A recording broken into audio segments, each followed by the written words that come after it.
It has been over 6 decades since Spider-Man was created, and since then, the friendly neighborhood superhero has grown steadily to become one of the most popular superheroes in the world. A superhero is only as good as his rogues gallery, and the web slinger has been challenged by some of the toughest villains in the Marvel Universe. No one says no to me! In this video, we will explore every single Spider-Man villain to have ever existed, from the most well-known to the most obscure. Before we go into our explanation, we have a very small request. If you like our content, please support us by subscribing to our channel. This is a small click for you, but for us it means a lot. Thank you. Let's begin. Power of the sun in the palm of my hand. Nothing will stand in our way.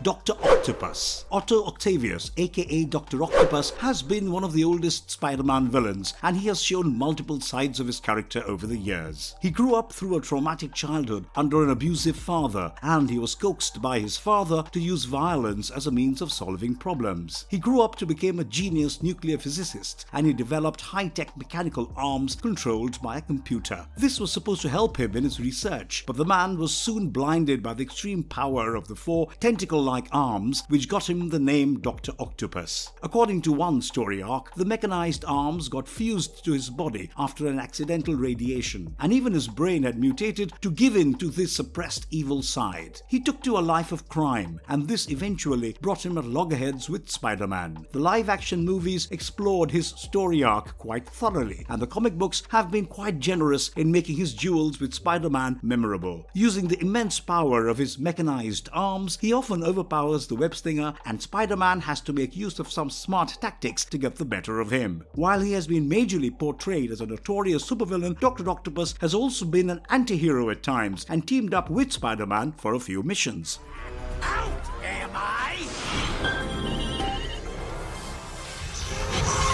Green Goblin. The Green Goblin has been an evil personality adapted by several villains, but the incarnation of Norman Osborn is easily the most memorable one. He grew up along with his father, who was a failed business investor, and Norman was determined to gain wealth and power when he was older. However, even he was later faced with the prospect of his business going bankrupt and his son Harry's life jeopardized. This is when he struck a deal with the devil in exchange for his son's soul. The business started flourishing, but he eventually paid the price for his evil deed. Now he wanted to rule the criminal underworld, and he developed the Green Goblin suit with special powers. Unfortunately, the powers also corrupted him, and he had numerous encounters with Spider-Man. He was among the rare members of Spider-Man's rogues gallery who found out his real identity, and the live-action movies glorified his character further, with William Dafoe playing the role. Later, his son Harry Osborn also used the Green Goblin alias, and a psychologist named Dr. Barton Hamilton became the next person to fall prey to the temptations of the raw power. The Green Goblin had exceptional combat skills, used a flying hoverboard, and had a variety of weapons and explosives to take down the enemies. Spider-Man has been troubled by several notorious costumed villains, but few have been as intimidating as the Green Goblin.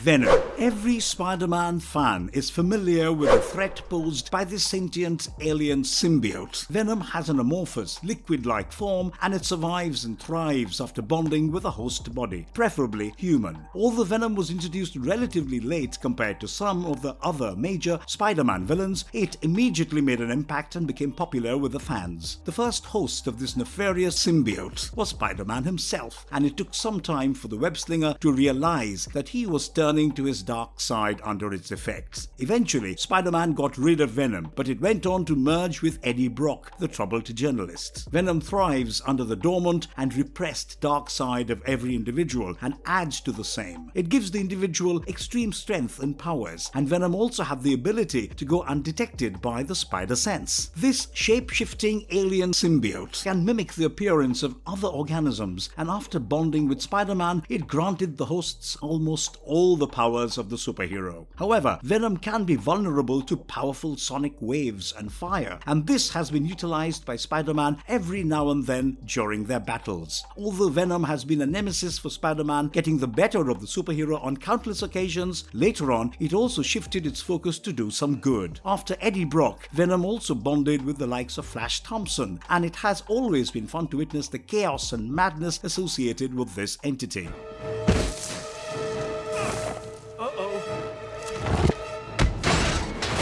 Sandman. The Sandman, aka William Baker, was a simple man from Queens, New York, who grew up through a troubled childhood following his father's abandoning the family. He developed a fascination with sand, and while he was bullied frequently, he learned to fight back by slipping through the hands of the tormentors just like sand. Finally, his troubles in school went to the extent where he was expelled, and he turned into a violent, bitter man. He found himself in prison pretty soon, but his real transformation happened after he escaped from prison and entered a nuclear testing site on a beach. His body bonded with the radioactive sand, and his molecular structure went through a permanent change. He then acquired new powers, and his life of crime made him fight Spider-Man quite frequently. The Marvel Cinematic Universe has been kinder to the character and portrayed him as a tragic villain who ended up in his condition while struggling to raise money for his sick daughter. He was shown to be responsible for Uncle Ben's murder and had a critical role in the origin story of Spider-Man. However, Sandman was not essentially evil in the comic books as well, and he often allied with Spider-Man when the city faced greater threats. After his transformation, William Baker could not only change into his sand state body, but he also got superhuman strength and powers of sand blasts. Only water and extreme heat could make him vulnerable, and ever since his inception, Sandman has been a memorable villain in Spider-Man's extensive rogues gallery.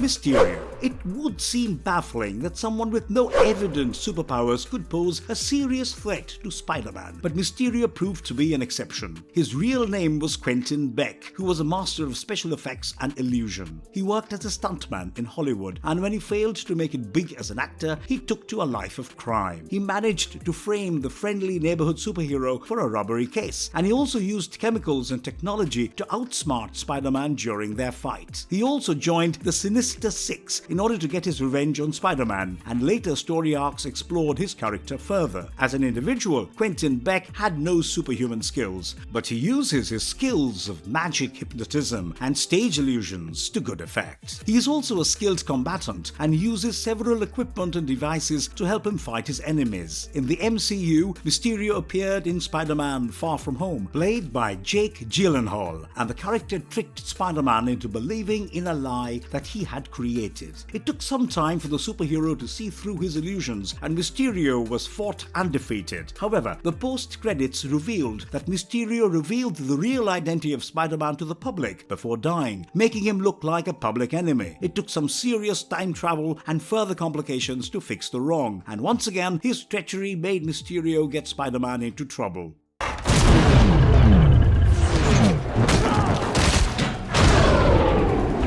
Morpheus. A number of supervillains in both Marvel and DC Universe are stemmed from a horrible childhood, and Morpheus is no exception. His father abandoned the family, and Morpheus also suffered from a rare blood condition that caused him to be isolated by his friends. He was an intelligent young man, but after being rejected in love, things started going haywire for him. He won the Nobel Prize in biochemistry, and an experimental treatment to cure his blood disease went wrong. He turned into a pseudo-vampire who had to consume blood to survive. Just like a vampire, he was also averse to sunlight and had similar powers. He developed fangs, and his victims turned into vampires as well. His interaction with Spider-Man came at a critical moment in the story arc where Spider-Man had developed 6 arms and was looking for a cure. He soon realized that Morpheus's blood condition could be a potential cure, and after their first fight, Spider-Man tracked him down and managed to get some of his blood. In a way, Morpheus helped the friendly neighborhood superhero get rid of his strange condition, and this notorious supervillain also had a few run-ins with the X-Men, besides many more future battles with Spider-Man himself. Apart from his usual vampire abilities, Morpheus could also hypnotize anyone looking at him directly, and religious icons could not deter him like they could affect a regular vampire. This ageless, living vampire might not be one of the first names that come to mind when we think of Spider-Man villains, but he is certainly among the most memorable ones. You're a fake! A coward! This is your idea of a fair hunt? Craven the Hunter. Craven the Hunter has been one of the most formidable Spider-Man enemies of all time, and for a good reason. His character started as a Russian immigrant named Sergei Kravinov, and he came to the US after his noble family back home was killed during the events of the February Revolution in 1917. He went on to become a big game hunter who took down powerful people just as a sport. He set his eyes on Spider-Man because defeating him would make him the greatest hunter in the world. He used certain jungle herbs to create a potion that granted him insane physical abilities, and this potion would enhance his senses to superhuman levels. Craven was a fierce hunter who avoided using conventional weapons and took down his enemies with his bare hands. He also abided by his own twisted code of honor because he believed in fair competition. He often underestimated the true powers of Spider-Man, and this got him defeated during a few of their fights. He was also part of the Sinister Six purely because of his rivalry with Spider-Man, but the web-slinger continued to prevail. In one of his story arcs, Craven grew frustrated of his multiple failures and shot the superhero with a coma-inducing drug before burying him and impersonating him in public. However, even this time, Spider-Man came back to defeat him one last time. There have been numerous story arcs featuring this twisted supervillain, and each one of them has been a memorable experience for the readers.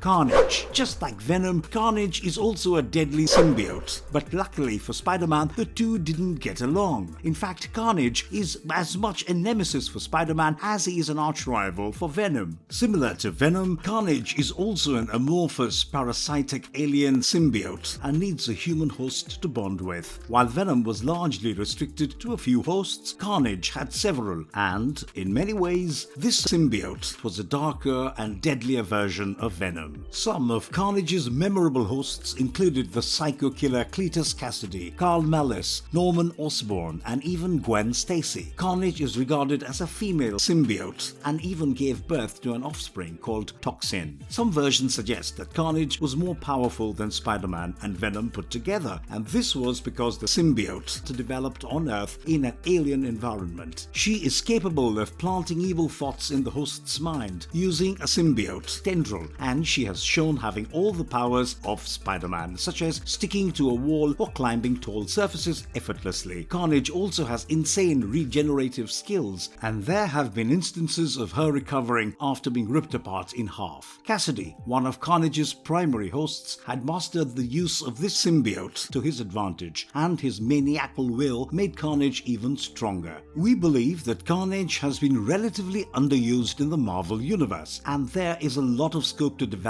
the character further.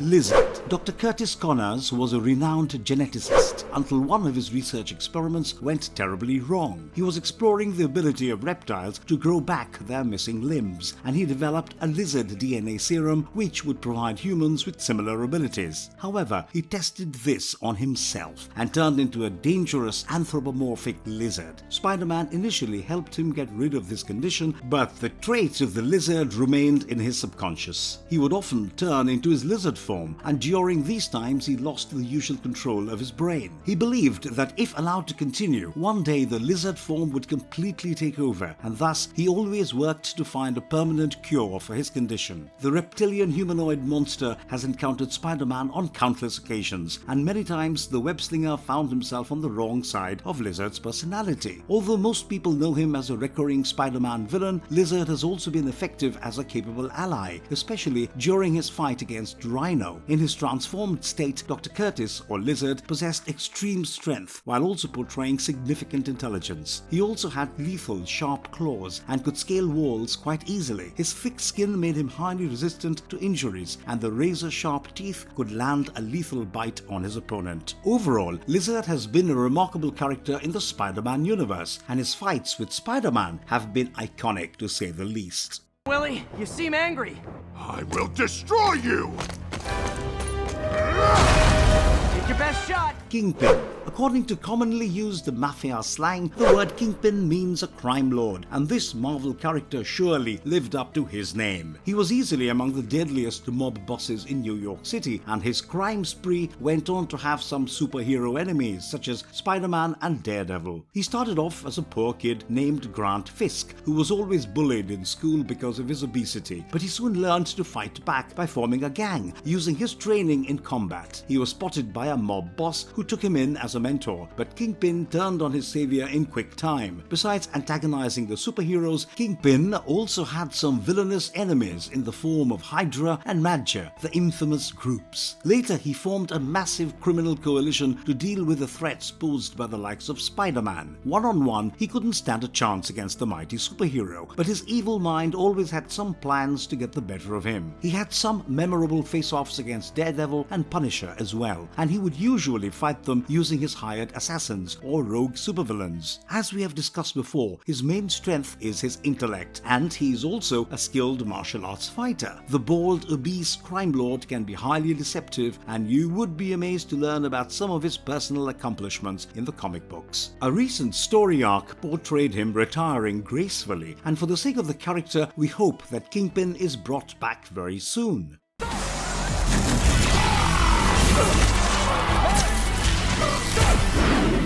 Electro. In line with some of the other origin stories of major Spider-Man villains, Electro also comes from humble beginnings. He was a man named Maxwell Dillon, working as an electrical engineer and lineman. While he was fixing a power line, a sudden lightning caused his body to undergo certain mutagenic changes. He became a human form of an electrical capacitor, and his powers continued to grow steadily. He took the name Electro and embraced a life of crime because he believed that his superpowers would be unmatched. When he fought Spider-Man for the first time, the friendly neighborhood web-slinger was almost fried to death after touching him. He made use of a fire hose to cause a short circuit and defeated him. Electro has often disrupted Spider-Man's wall-crawling abilities by using electrostatic forces, and some of their later interactions haven't been as decisive as the first one. In their extensive comic book storyline, Electro has messed up Spider-Man multiple times, and this creepy supervillain has also fought Daredevil on a few occasions. He could generate powerful bolts of electricity of almost 100,000 volts, and the electrical charge also made him super fast and powerful. Jamie Foxx's version of Electro in The Amazing Spider-Man 2 had a few remarkable fight sequences starring Spider-Man, and he recently reprised his role in Spider-Man No Way Home.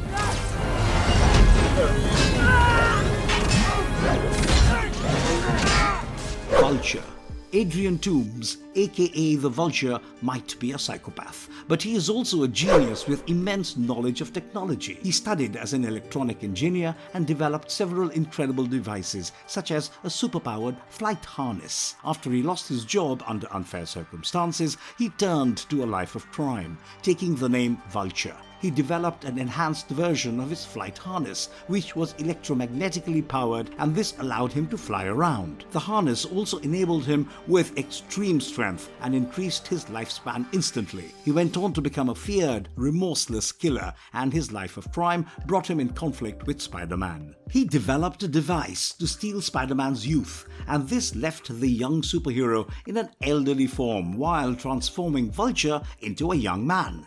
Fortunately, the effect soon wore off and their future battles weren't so one-sided. Peter Parker also developed a device to counter the powers of the Vulture, and it worked wonders when activated during airborne fights and caused him to crash. The Vulture also proved to have amazing resistance to injuries, and some of the fatal falls and blows did him little damage. Besides his powerful wings, Vulture also had lethal fangs and talons. He added various other weapons to his arsenal over the years, which made him more versatile and threatening than ever before.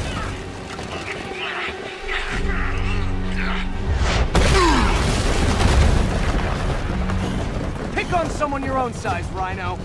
There is no one, man. Rhino. It is amusing how so many of the prominent Marvel and DC supervillains have been inspired by animals. Rhino is another addition to the long list, and this character started off as a Russian thug named Alexei Stetsevich. He went through a number of chemical and radiation treatments that were intended to provide him with an armor-like artificial skin. The experiments were successful, and he not only gained an impenetrable skin but also superhuman powers. He was initially defeated by Spider-Man and sent to jail, but there was more of him to come. After his sentence was over, he went through further augmentations and his strength was increased further. Now, he also had a super durable skin that would make him invincible, but all the modifications did not help him when he faced the Hulk. The Rhino suit, however, became quite a handy weapon during his future fights with Spider-Man. Besides, Rhino could also charge at his targets, just like a rhinoceros, and he could move at super fast speeds. The Rhino suit could withstand extreme temperatures and protect him from almost all forms of external attacks. The only major drawback for this supervillain was his slow reaction time, which allowed the likes of Spider-Man to outmaneuver him.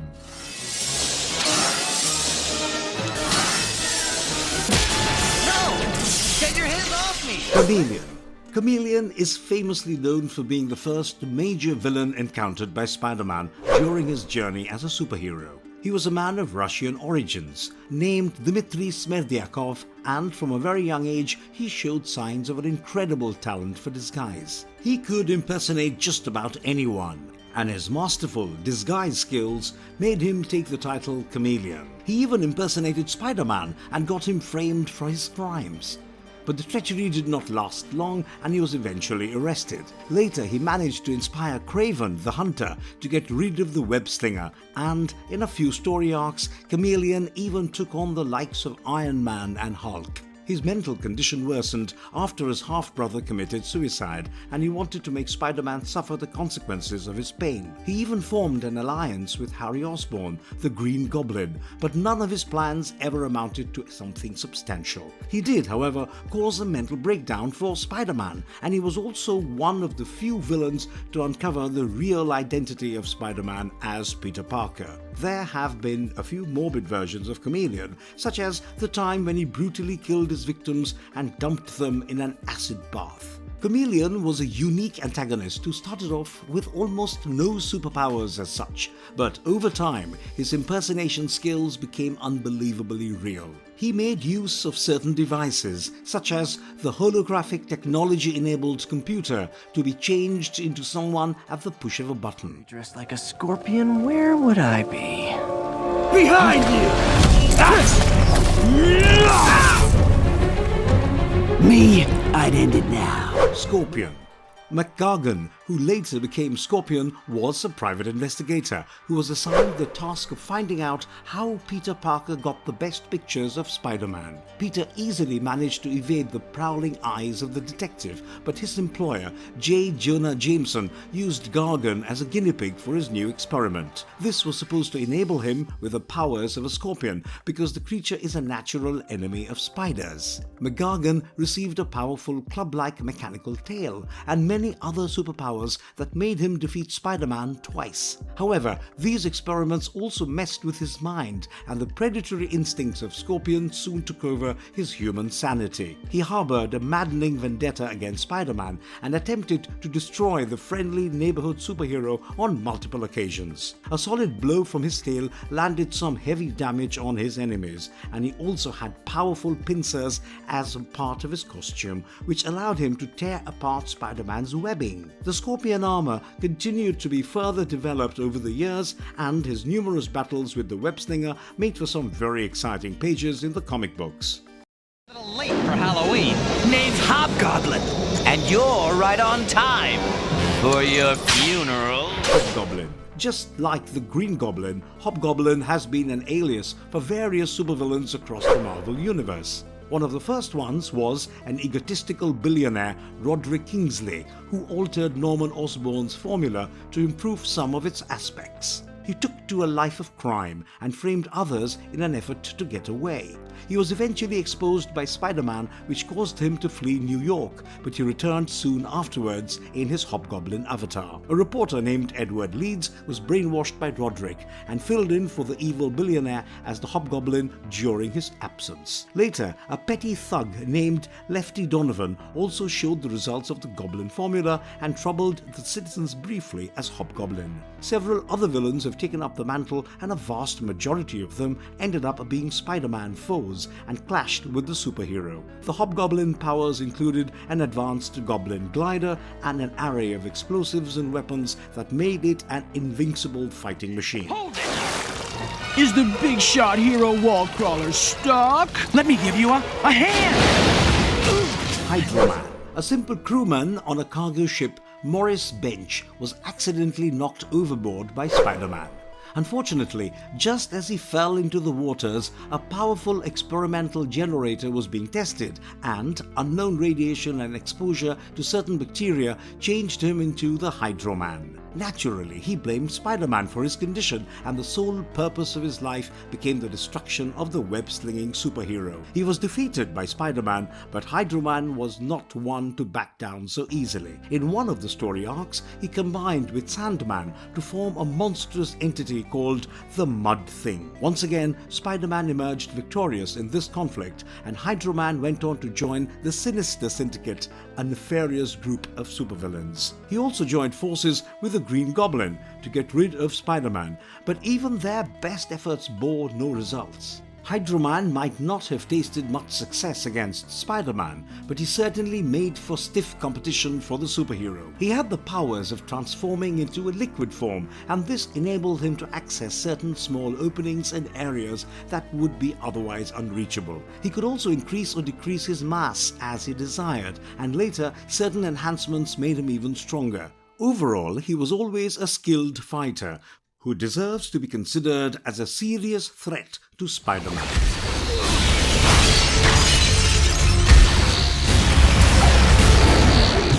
Shocker. Many of us became familiar with the Shocker from Spider-Man, the animated series, but this iconic villain has been a troublemaker even in the comic book story arcs. He was a man named Herman Schultz, who was a high school dropout with incredible technological skills. However, he used his talents for crime and became a notorious burglar who was hailed as the world's finest safecracker. After he was caught during his initial attempts, he developed a pair of gauntlets which allowed him to shoot powerful, high-frequency air blasts. He became known as the Shocker, and when he encountered Spider-Man during one of his robbery attempts, the superhero was defeated. Over the years, he accomplished many of his bizarre plans, including holding the entire New York City hostage or trying to ensure permanent youth. He allied with various supervillains such as Chameleon, Dr. Octopus, and Norman Osborn, and most of his conflicts were centered around Spider-Man. Shocker was quite a colorful character, but one of the main reasons behind his constant failure was his paranoia and lack of confidence. He was also dependent on his specialized suit, without which he was virtually powerless. I don't know how you found me, Spider-Man, but no one's going to find you, ever! Jekyll. The Jackal alias was used by multiple supervillains, but almost all of them challenged Spider-Man. Miles Warren is the best-known version of Jackal, and he was a professor who taught Peter Parker and Gwen Stacy. He had an unhealthy obsession for Gwen, and when she was killed by Green Goblin, Warren blamed Spider-Man for her fates. The insane biology professor turned into the Jackal and ensured some memorable duels with Spider-Man. He blended his genes with the DNA of a jackal, and this gave him superpowers like heightened strength, speed, and agility. This alter ego of Miles Warren sported a green suit along with gauntlets with sharp clawed edges on each finger. He also trained in combat and experimented in cloning humans. Not only did he trouble Spider-Man, he also set the trap for other major supervillains to get the better of him. Before he learned that Peter Parker was Spider-Man, he even held Peter hostage to bring in Spider-Man, and later he made various attempts to clone Peter. In one of the story arcs, Jackal Shackle captured the superhero but let him go after realizing that Spider-Man was no match for his powers. It was later revealed that one of his cloning attempts indeed succeeded, and he even gathered a clone army to attack Spider-Man.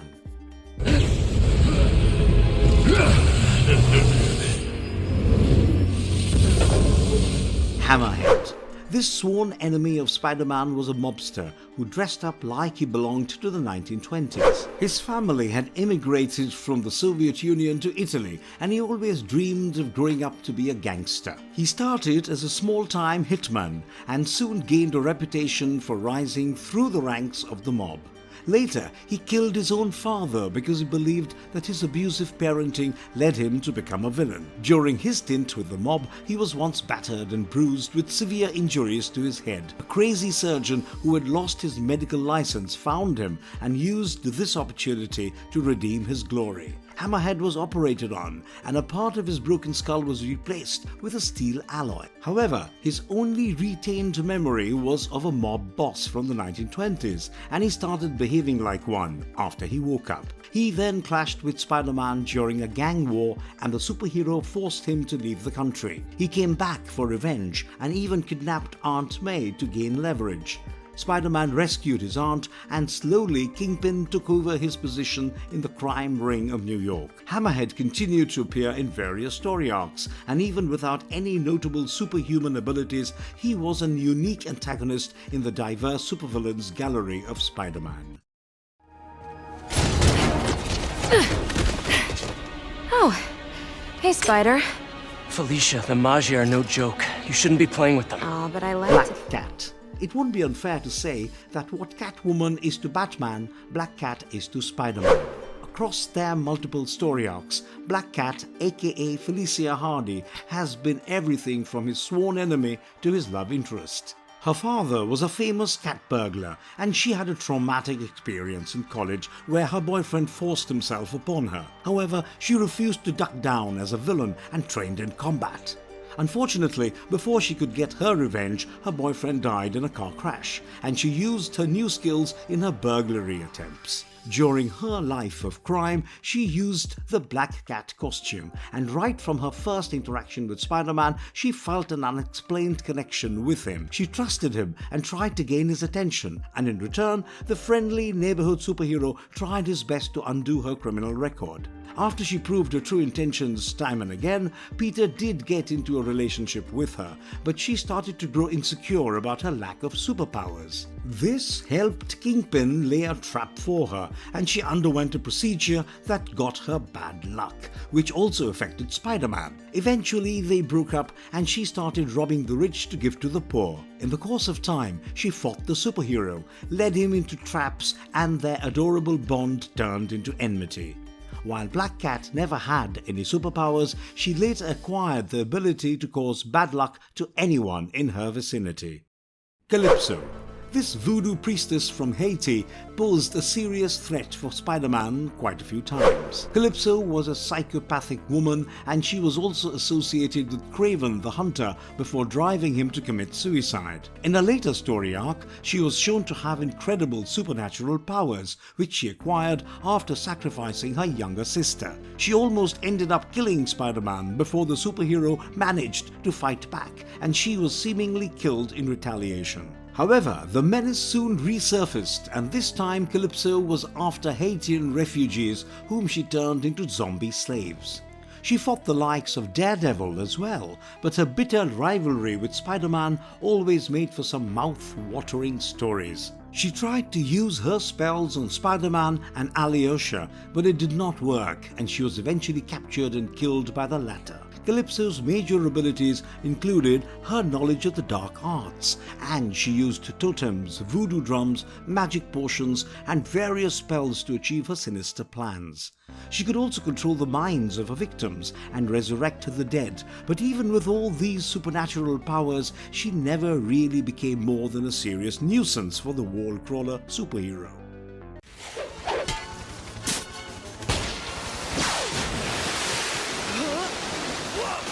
Punisher. The Punisher is regarded as one of Marvel's most popular anti-hero characters, but he did find himself on the wrong side of Spider-Man on a few occasions. This violent vigilante took out a vicious campaign against crime, where he did not shy away from murdering, torturing, or kidnapping his victims. It all started after a mob violence killed his wife and 2 children, and the Punisher became known for his unforgiving, brutal methods. Since he was part of the United States Marine Corps, he was a trained soldier, and he was a master of using various deadly firearms. While you might rightly think that he is not a villain for Spider-Man to take down, his actions often indicated otherwise. The righteous Spider-Man did not approve of his methods, and this brought them on opposing sides of a few intense duels. Besides, the character of Punisher started off as a proper villain, and he was once sent to New York to kill the webhead superhero. He has been a valuable ally to Spider-Man as well, but during the times when they traded a few blows, he won a fair share of those fights.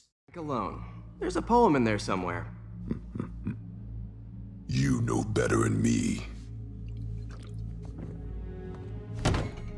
Tombstone. Lonnie Thompson Lincoln had a troubled childhood where he suffered extreme bullying by his peers. Soon the torture and trauma pushed him to a life of crime, and he became the big bully himself, extorting others for protection money. He went on to become a hitman and gave himself the appearance of a vampire to take his enemies by surprise. He grew through the ranks of the criminal underworld and became known as Tombstone. He became one of Kingpin's finest hitmen, and eventually he crossed paths with Spider-Man. The rivalry did not go as he had expected, and the friendly neighborhood superhero soon defeated him and turned him in. He soon broke out of prison, and this time when Spider-Man apprehended him, Tombstone wasn't going to be taken down easily. In fact, he almost beat Spider-Man to death before he was betrayed by an old friend. Exposure to an experimental gas caused his body to undergo some changes, and his strength and other abilities grew to superhuman proportions. He worked alongside other notable Spider-Man villains like Green Goblin, but his consequent interactions with the superhero did not get him too many victories.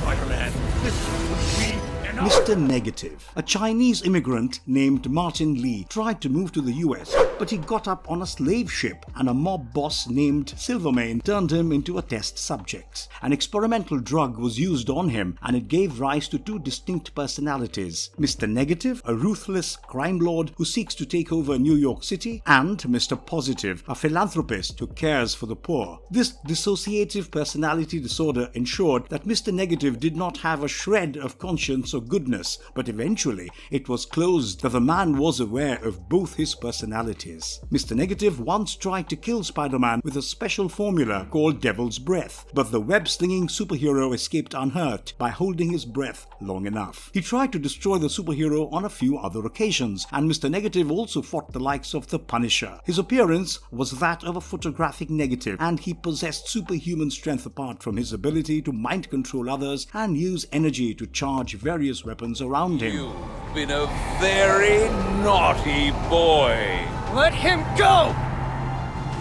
After his failed coup, Mephisto. While Mephisto is mainly associated with Silver Surfer and Johnny Blaze, one shouldn't forget that he was the one behind the transformation of Norman and Harry Osborn into the Green Goblin. This demonic entity posed as Satan and performed various rituals to achieve certain traits of the dark forces. He usually struck a deal with his victims in order to take over their souls, and Mephisto has been a constant figure in Marvel Comics for decades. Besides creating Superman's greatest enemies, he also clashed with Peter Parker's superhuman form on a few occasions, and even struck a deal with a Spider-Man from another universe. This powerful demon possessed astonishing magical powers, and he was an immortal who could manipulate the forces of nature. He was a shapeshifter and had the ability to alter time and dimensions when he wanted. His regenerative powers were extreme, and he would acquire souls and continue to grow stronger. Even if his physical form got destroyed, he would still continue to exist and come back in another form. He has been one of Marvel's deadliest supervillains of all time, and it would have been even better if we got to see more of his face-offs against Spider-Man. Living Brain. The initial version of the Living Brain was an extremely advanced supercomputer created by Dr. Petty. It was being demonstrated at Midtown High School, and it was claimed that the machine could give the answer to just about anything. One of the students asked the machine about the real identity of Spider-Man as Peter Parker watched in horror. Luckily, the Living Brain answered in a code that could not be deciphered. Two workmen who were transporting it wanted to use the device for gambling purposes, and a tussle broke out, which caused the machine to malfunction. It went on a violent rampage before Spider-Man swooped into action and shut it down. Several years later, the Living Brain is modified by Dr. Petty's son, and the machine gets clawed hands and the ability to fly around. He built the machine to deal with a bully, and once again, Spider-Man had to step in to control the Living Brain going rogue. The main powers of the Living Brain lie in its analysis abilities and deduction skills. It was built with a durable metal exoskeleton and rotating limbs, and later it was given sharp claws and flight abilities, making it a deadly fighting machine. In one story arc, the Living Brain ended up defeating the Avengers with its intelligence, and it was one of Spider-Man's smartest villains without a doubt. No!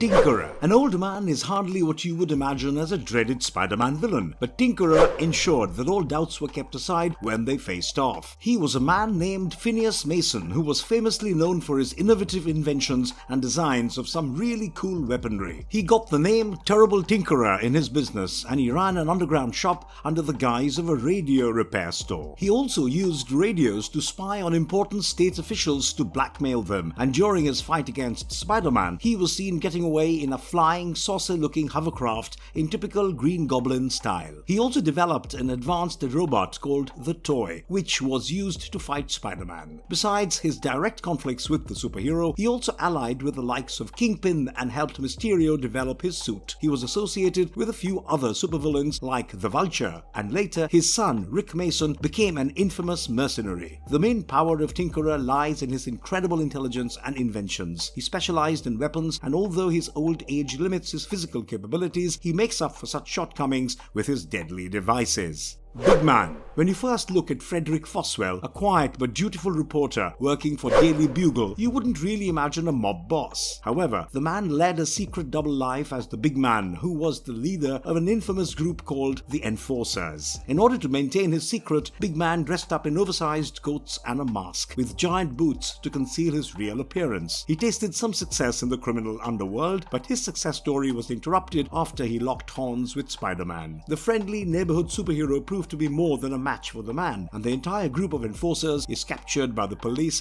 with Spider-Man's help. After serving time in prison, he was rehired by the Daily Bugle boss, and in gratitude, he intended to work faithfully this time around. By this time, Crime Master and Green Goblin's alliance had wreaked havoc across the city, and Foswell was curious to learn about how Peter Parker was always getting the best photos of Spider-Man. Later, when Kingpin took over as the new crime boss, he wanted to regain his position as the Big Man, but it was too little too late for Frederick Foswell. He eventually succumbed to a bullet wound, and now his daughter would be up in revenge. Crime Master. There have been quite a few remarkable villains who posed as the Crime Master over time, but the first one to embrace the alias was Nicholas Lewis Sr., aka Lucky Lewis. He was a masked criminal who wanted absolute control of all his crime gangs operating in New York. While Spider-Man naturally became one of his arch rivals, he was also opposed by the likes of Green Goblin, especially after he discovered the real identity of the supervillain to be Norman Osborn. The police was tipped off about his location, and he eventually got killed in the gunfight. His son, Nick Lewis Jr., took up the mantle because he blamed Spider-Man for his father's death. He teamed up with Janice Foswell, the daughter of Big Man, and after accidentally killing her, he turned himself in. Later, the likes of Bennett Brandt also joined the ranks of Crime Master, and once again, his paths led him into fighting Spider-Man alongside many other supervillains. In one of the story arcs, Crime Master teamed up with Green Goblin as well in an uneasy partnership, but they kept betraying each other, and eventually he was killed. This particular supervillain was not really superpowered, but important alliances and control of the underworld made him a potent threat for the web-slinging superhero.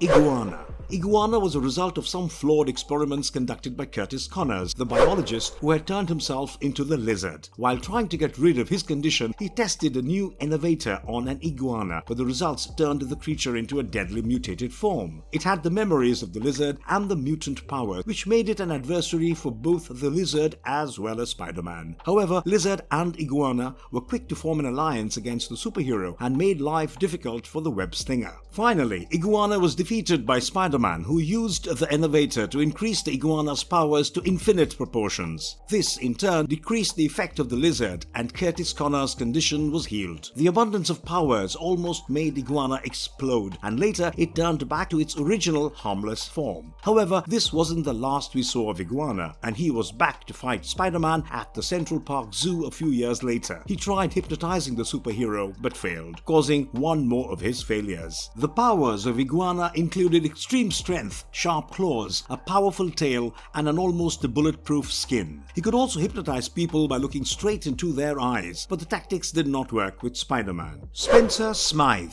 How long does it take for genius scientists to turn into ruthless supervillains in the Marvel Universe? Well, for the likes of Spencer Smythe, the researcher of arachnids and robotics, the transformation came rather quickly when he chose the life of crime to continue his experiments. He developed high-tech robots that were capable of tracking spiders. He was hired to capture Spider-Man. A robot went after the wall-crawling superhero, and Spider-Man barely managed to escape by leaving his suit behind with the robot. This provoked Spencer Smythe even further, and he made his robots more evolved and called them Spider Slayers. However, all his robots had a key flaw, which was exploited by Spider-Man to defeat them every single time. Spencer Smythe had a tragic end to his career after he got exposed to radioactive materials during his experiments. This meant that his death was supposed to be painful, and he was helpless, blaming Spider-Man for his fate. In a last-ditch effort, he handcuffed Spider-Man with Jameson, the man who hired him, and planted a bomb with them which would explode within 24 hours. Unfortunately, he passed away before he could watch his enemies destroyed, and Spider-Man found a way to defuse the bomb. But the legacy of Spencer Smythe wasn't completely gone, and now his son, Alistair Smythe, took over the mantle.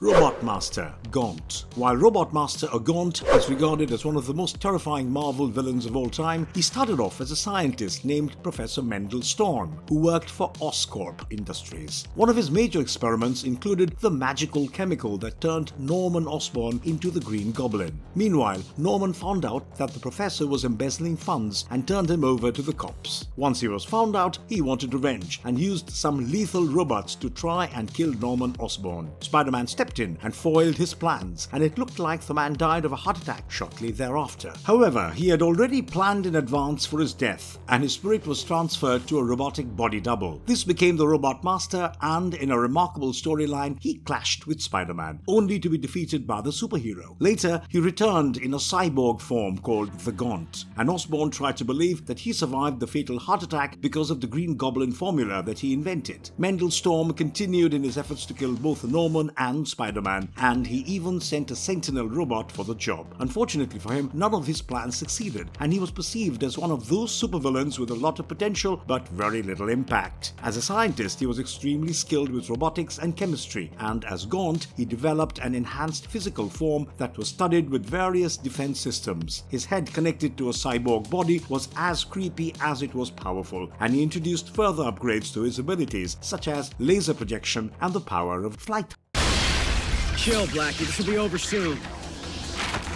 Maybe you told the wrong guy to chill.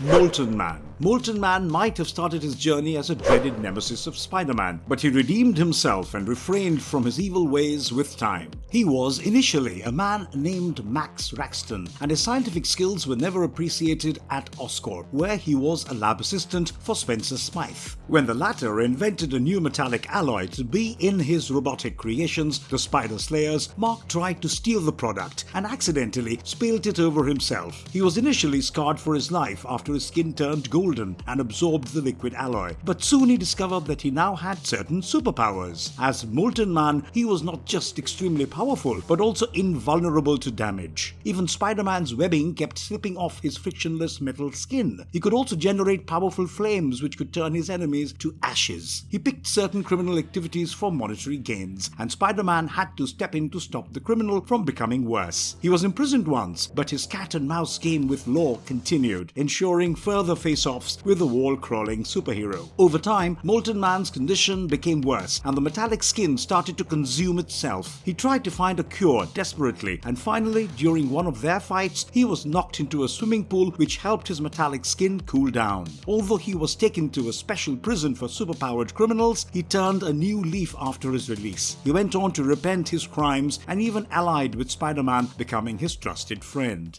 Luther. Growing up as a poor scientist, Norton G. Fester was thought of as a crackpot by his colleagues. But his fortunes changed after he discovered a mysterious meteor that had crashed into the Earth. While experimenting on the meteor, he accidentally unleashed a strange gas from the object, and it changed his physical powers immensely. All of a sudden, he developed extreme strength and agility. There have also been instances where he could grow in stature by drawing from high-energy sources, and his powerful, giant leaps made him a fair opponent for Spider-Man. He immediately made the decision that these powers would turn him into an unstoppable criminal and embraced his dark side. He took the name Luther, and he became a notorious robber, gaining wealth and slipping past the cops every time. However, he required more of the meteor to continue and enhance his superpowers, and during one such attempt, he met some resistance from Spider-Man. The friendly neighborhood superhero defeated him in a fascinating duel that took place in a hot air balloon. He went on to face the likes of Nighthawk and Spider-Man quite frequently, but his success story had come to an end.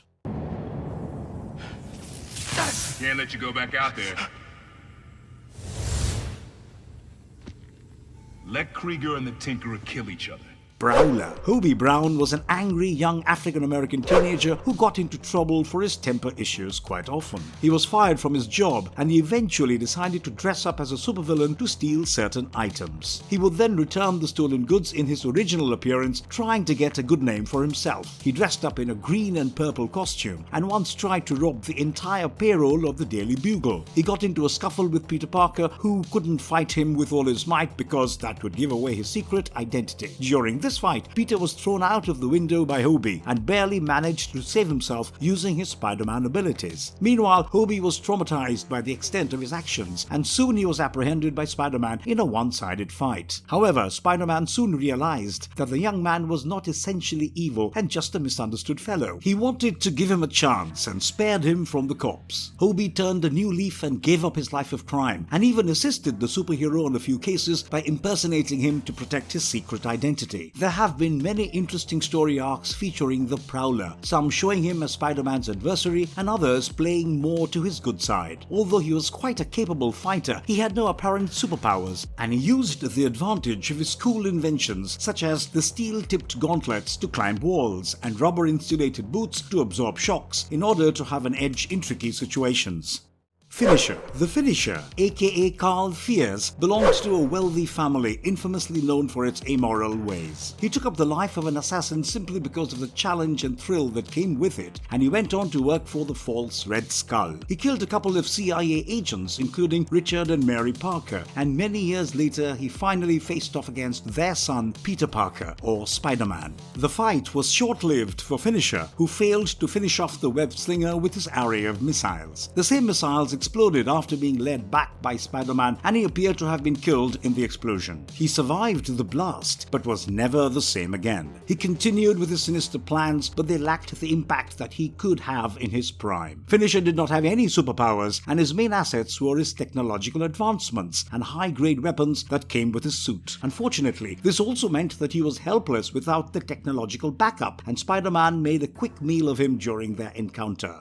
Silvermane. Maggia was one of the most feared crime syndicates in the Marvel Universe, and Silvermane was one of their prominent members. His real name was Silvio Manfredi, and he got the title Silvermane because of his white, silver-like hair. Although he started his journey with a career in Maggia, he went on to form his own crime ring. He was first seen in Marvel Comics when he forced Dr. Kurt Connors to make him a potion that would make him immortal. However, he soon clashed against Connors' alter ego, the Lizard, and Spider-Man, even though he managed to gulp down the serum quickly. The potion did turn him younger, but the problem was that the process did not just stop at that. He continued to grow younger until he became an infant and finally disappeared completely. In another appearance, he forged an alliance with Hydra as a mob boss in the Maggia ranks. He fought Daredevil, Nick Fury, and S.H.I.E.L.D. And there were some memorable battles with Spider-Man as well. He also worked with prominent supervillains such as Kingpin and Hammerhead. Even without any prominent superpowers, he was a highly skilled combatant, and his intelligent plans often spelled doom for far superior opponents. In one of the story arcs, his brain and vital organs were transported into a robotic body, and this gave him a certain superhuman capability. He was still vulnerable because of his organs, but he became more of a threat to the superheroes. Kangaroo. As you can imagine, a supervillain named Kangaroo would have been incredible in his leaping abilities, and your presumptions will not be disappointed. The first one to take up the alias of Kangaroo was Frank Oliver, who was a researcher specializing in kangaroos in Australia. He developed a special leaping ability like the animals over time, after coexisting with them for years, and Frank used his powers to step up his game in the boxing ring. He also gained super speed and reflexes, which made him a fierce fighter, and ended up unfairly injuring one of his opponents during one of the fights. To avoid criminal charges, he fled to the United States, and the authorities quickly nabbed him for illegal entry. After he was detained, Frank broke free and took up a life of crime as the supervillain Kangaroo. He encountered Superman during one of his robbery attempts, and although the superhero recovered the robbed items, Frank managed to flee. Dr. Jonas Harrow, a disgraced surgeon and scientist, helped him get additional superpowers with an air jet-enhanced leaping and punching ability. This time around, Spider-Man found it tough against an opponent who was well matched in strength and abilities, but finally Kangaroo died a tragic death after being exposed to radiation. Brian Hibbs took up the Kangaroo identity after Frank, but even he had no luck while fighting the webhead superhero. Man Mountain Marco. Michael Marco, known infamously by his alias Man Mountain Marco, was a member of the dreaded Maggia organization. Initially, he was a loyal assistant to Silvermane, and when he thought that Dr. Curtis Connor had killed Silvermane, he led a fierce attack on him. Dr. Connor was saved by Spider-Man, who defeated Marco in a quick fight. However, the later story arcs bring about a stronger version of Marco. It was revealed that Maggia altered him genetically and made him way more powerful. He also used steroids and worked out vigorously for his mountainous build and strength. He has been a part of the popular Civil War storyline, where he fought alongside several other supervillains gathered under Hammerhead. Iron Man and S.H.I.E.L.D. agents proved to be more than a match for this villainous group, and they were all defeated. Marco also faced off against Spider-Man 2099 and worked with one of Kingpin's minions briefly. Man Mountain Marco possessed superhuman strength and stamina, which almost matched Spider-Man whenever the two fought each other. All his powers came from genetic alterations and steroids, and he also had a strong resistance to deadly attacks on him. Gibbon. Martin Black was actually a mutant with ape-like structure and abilities, which got him the name Gibbon. His earlier life saw him as an acrobat working in a circus wearing a Gibbon suit, and he started off admiring Spider-Man. When he wanted to be a partner to the wall crawler, Spider-Man laughed it off, and Martin started believing that everyone around him considered him to be a freak. Meanwhile, Craven the Hunter took notice of his talents and brought him under his wing. His strengths and powers were enhanced, and he was also given a herb broth that provided him with an animalistic rage. It was still not good enough to defeat Spider-Man, who made quick work of the ape-like mutant. He was sent to prison, but his obsession with Spider-Man continued. There have been a couple of times where he actually helped the web-slinger fight his enemies, but he has been largely seeking revenge for his past humiliations. He joined the ranks of other lesser supervillains, but even their combined efforts were defeated by Spider-Man. Eventually, he sold his Gibbon costume, and later an unnamed criminal was seen donning the suit. Apart from his Gibbon-like appearance, he also possessed super speed, agility, and superhuman strength, and following the enhancement by Craven the Hunter, he was definitely a villain who could have a more serious story arc around him.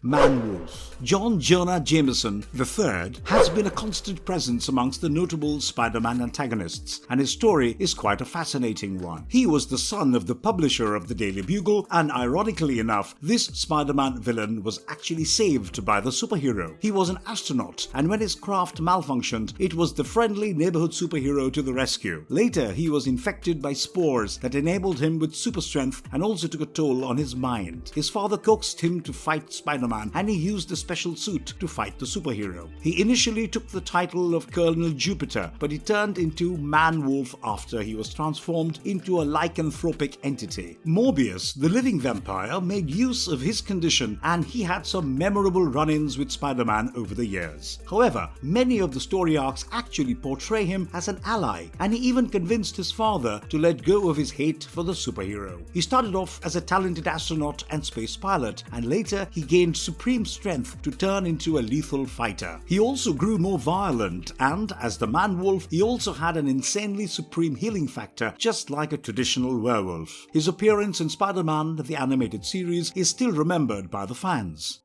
Gog. Gog was one of the last surviving members of an alien species who was discovered by Craven the Hunter. In his crashed spaceship, he took in the juvenile Gog and trained him as his pet. However, soon Gog grew into a gigantic size, and Craven the Hunter planned to use him to conquer Savage Land. He uses Gog to fight Spider-Man and Kazar, and the web-slinger managed to defeat Gog by dragging him into a quicksand where he sank. He was saved from this near-death situation by Plunderer, who went on to use him as his servant. Gog was sent to steal the super soldier serum from New York, and when the plan fails, Gog flees to another dimension. Later, he was taken in by Dr. Octopus, but heroes like Mr. Fantastic and Solo defeated him yet again. He was never really shown to be a creature of supreme intelligence, but Gog managed his shortcomings with his insane strength. He also had some specialized bracelets that enabled him to travel through dimensions. Unfortunately, he couldn't really think for himself or strategize, and most of his story arcs show him as a sidekick or tool used by other supervillains to accomplish their missions.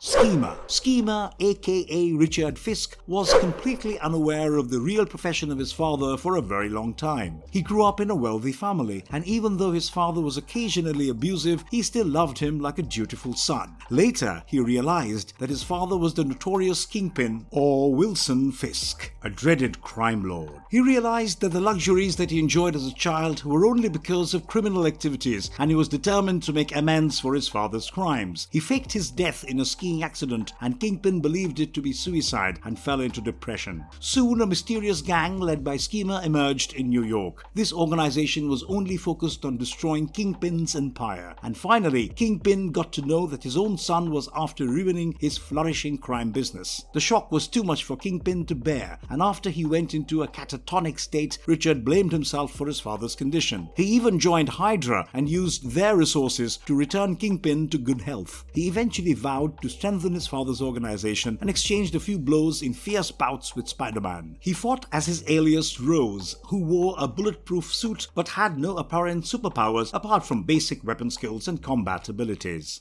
Grizzly. Maxwell Markham was a famous wrestler who was known for his brutal tactics, which often left his opponents severely injured. J. Jonah Jameson wrote a scathing editorial demanding an investigation on the matter, and his license was revoked. After years of struggle, he obtained a sturdy exoskeleton, which combined wonderfully with his immense strength. He attacked the Daily Bugle office to get his revenge on Jameson, but Spider-Man saved the day and defeated the fierce fighter. He later tried to team up with Jackal to defeat the superhero, but he had no luck once again and was sent to prison. After an upgrade of his exoskeleton, he demanded to take on the spider-costumed superhero yet again, and this time Spider-Man faked his defeat to give him the satisfaction of not being a loser. However, this did not end his urge to get revenge, and he joined the Spider-Man Revenge Squad with others like Gibbon, Kangaroo, and Spot. He teamed up with many others in his future endeavors, but the supervillain had no major success to show for against Spider-Man. Whilst he was already extremely strong as a wrestler, the Grizzly costume gave him sharp claws and fangs to add to his capabilities. The exoskeleton also made him durable to any normal attacks against him.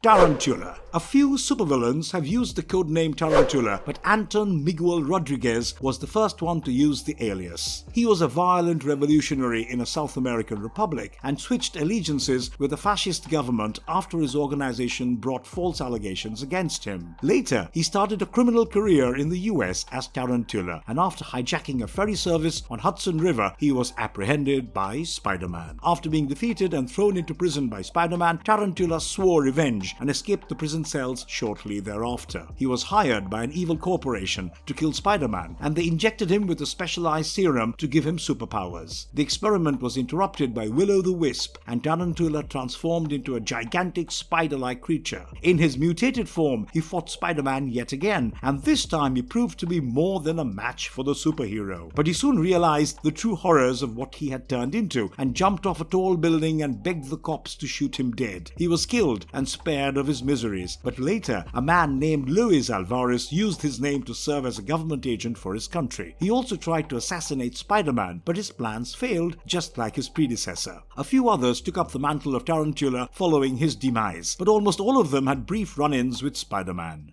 Mindworm. William Turner was born as a freakish mutant with some incredible powers. He could drain mental and emotional energy from those around him. His vampiric, psionic feeding accidentally got his mother killed and turned his father into an emotional wreck who committed suicide. William was traumatized by the loss, and he wasn't truly aware of his mutant powers until much later. It was revealed that his condition resulted from an experimental compound that was tested at the hospital where he was born. He was sent to an orphanage where he protected himself against the bullies using his powers. He was called the Mindworm, and William educated himself to turn into a genius despite all the hate that he received. He fed off people's emotions in New York City to sustain himself, but failed to feed off Peter Parker. He tried to physically attack the superhero, but Spider-Man was far too powerful and landed a severe blow to his head. Finally, he realized that his criminal bent of mind came from a terrible childhood trauma, and he became friends with Peter Parker. There have been times when various criminals misused his mental condition. Spider-Man tried to have his back every time, but finally he was killed by a gang.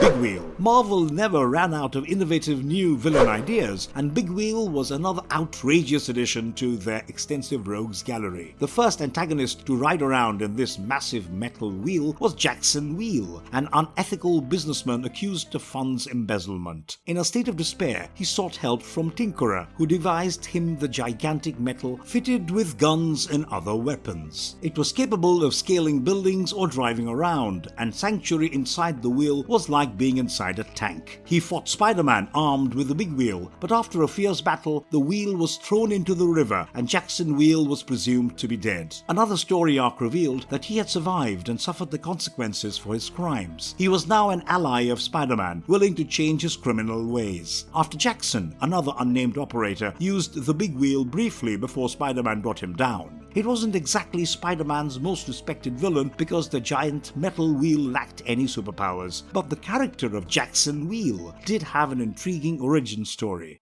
Human Fly. Richard Deacon was the first one to become the Human Fly, the result of an experiment where the genetic coding of a housefly was imprinted on him. Richard was initially a small-time thug, and Spider-Man ruined one of his kidnapping attempts, following which he was shot by the police. He then volunteered to be a part of the experiment, and finally his bullet wounds were healed and he was even given enhanced powers. But it was still not good enough to fight a seasoned superhero like Spider-Man, who took him down like swatting a fly. His mutations continued, and his behavior started becoming more like a fly. He would eat garbage, develop other physical changes, and had a few more run-ins with the friendly neighborhood superhero. Over time, his powers started decreasing, and he was captured by Spider-Woman. His revenge attempts never succeeded, and Richard went down being inferior to Spider-Man and all other superheroes that he encountered. Some of his unique powers, including the compound eye that allowed him to see in all directions, his powerful vibrating wings that could send shockwaves, and the ability to fly around and scale walls. His acidic vomit could dissolve metals, and he also showed signs of mild regenerative abilities.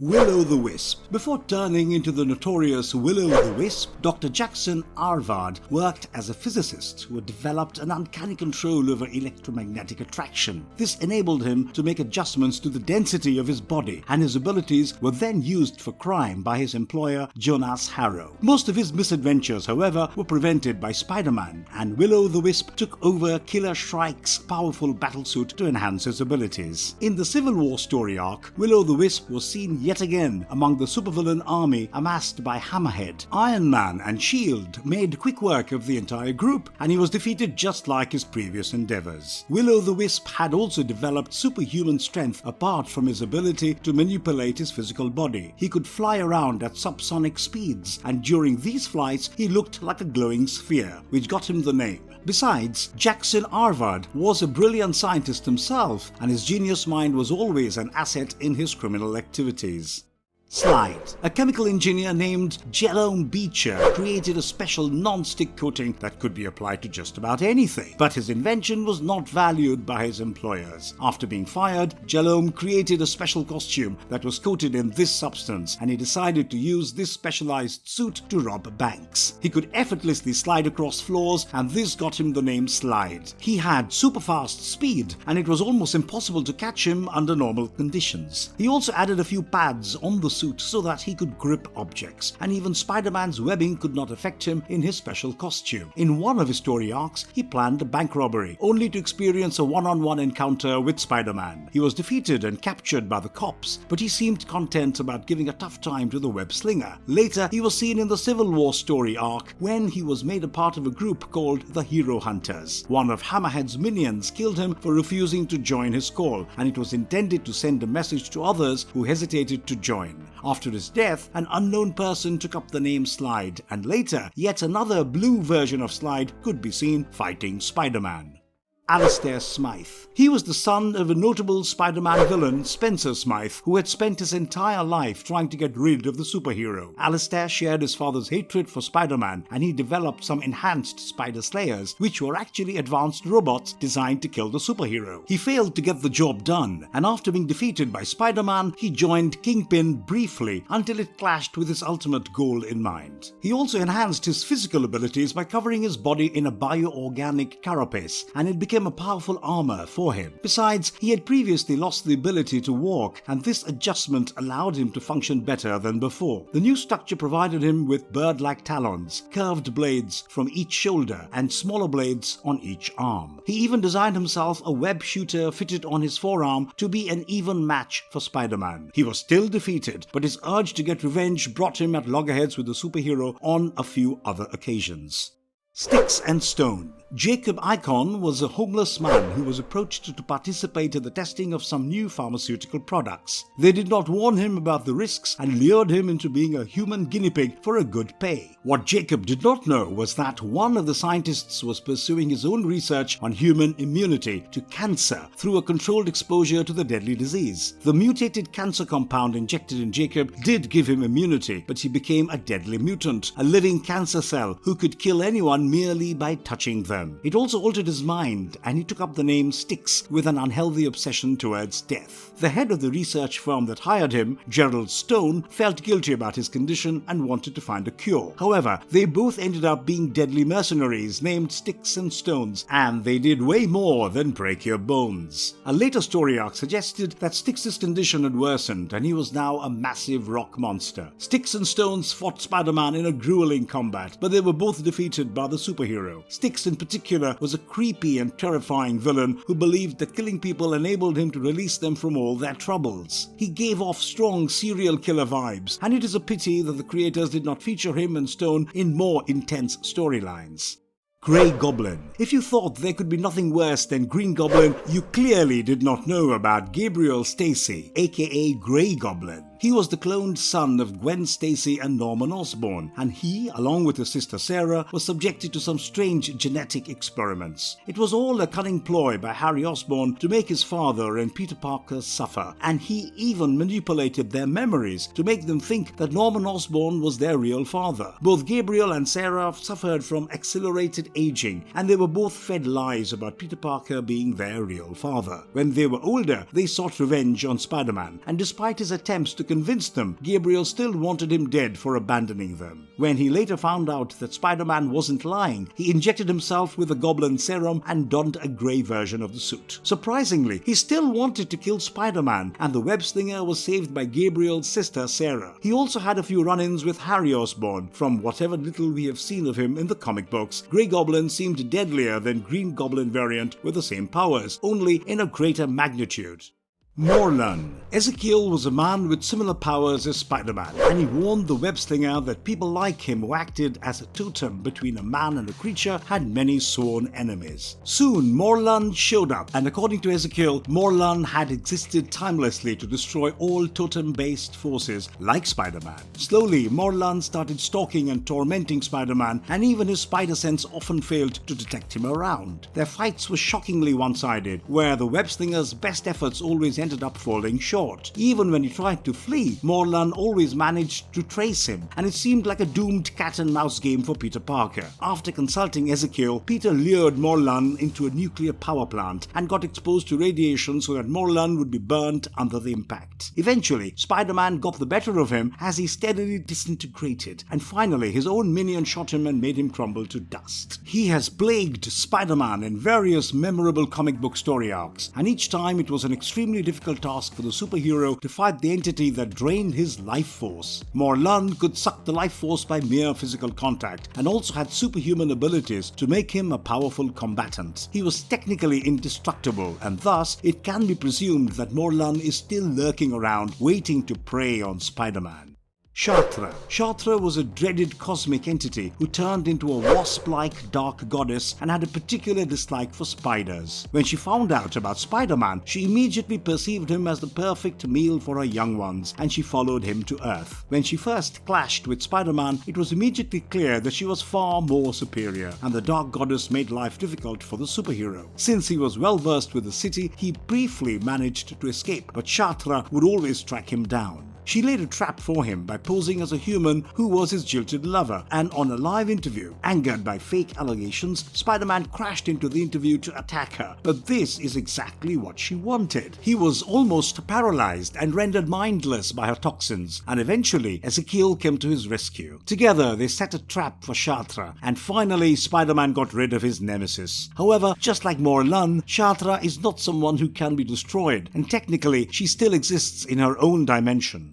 Massacre. Marcus Lyman was a successful trader working for a Wall Street firm along with his wife. Marcus Lehman was a successful trader working for a Wall Street firm along with his wife. After a near-death assassination attempt on him that left his wife dead, his life changed completely. A piece of shrapnel had lodged in his brain, and even though it was removed, his mind changed permanently. He could no longer feel any emotion, and he was sent to a mental institution for his condition. Marcus broke free and started calling himself Massacre, and chaos ensued. He created a hostage situation and even shot one of them to show that he wasn't playing around. Spider-Man arrived to rescue the others, but Massacre's heavy artillery barrage made it almost impossible for him. In the confusion, Massacre fled the scene, but Spider-Man had secretly placed a tracker on him. When he tried another hostage-taking sting, Spider-Man came prepared in a bulletproof costume and magnetic webbing. Massacre was defeated, and he revealed that his actions had no particular intention or motivation. Clearly, he was a man out of his mind, and he was sent back to the mental institution. He went on yet another killing spree, and the web-slinger had to jump into action yet again. Contrary to what many think, Massacre had no superpowers apart from his ability to feel no emotion. However, his expertise with guns and weapons and his intelligent mind made him a threat no less dangerous than his superpower-enabled counterparts.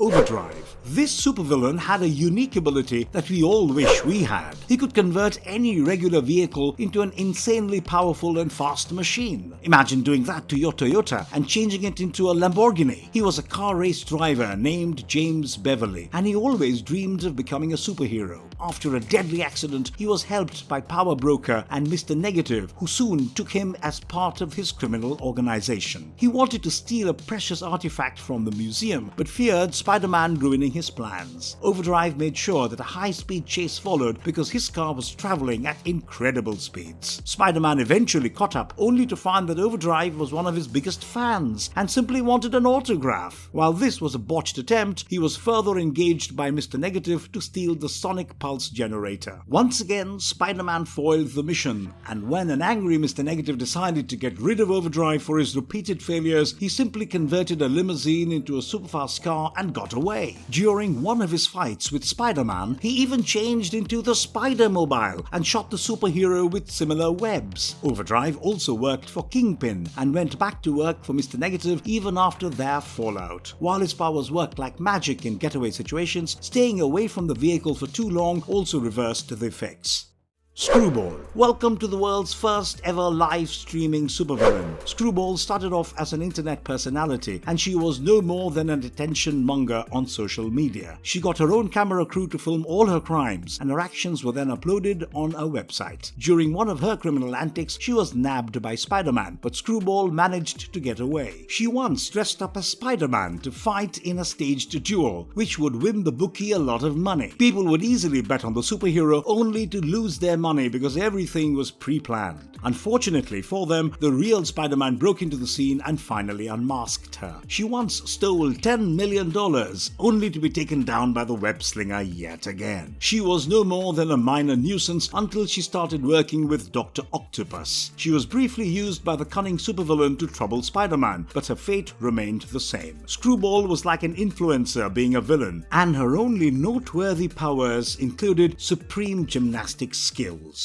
Pandamania. Dr. Lorena Dodson, aka White Rabbit, was one of the most sinister female mob bosses, and she had numerous minions serving her crime ring. Pandamania was one of the members of her new organization, and her real name was never revealed. Not much is known about her origin story, except that she was employed by the White Rabbit along with many others, all of whom were tasked with pulling off a major heist. Unfortunately, the plan did not work out, and Pandamania was chased down successfully by Spider-Man, who defeated her in no time. She was captured and sent to a mental institution, which indicated that she had some underlying psychological issues. She possessed super strength, and although the true extent of her powers was not displayed, she was shown to lift a vehicle quite easily.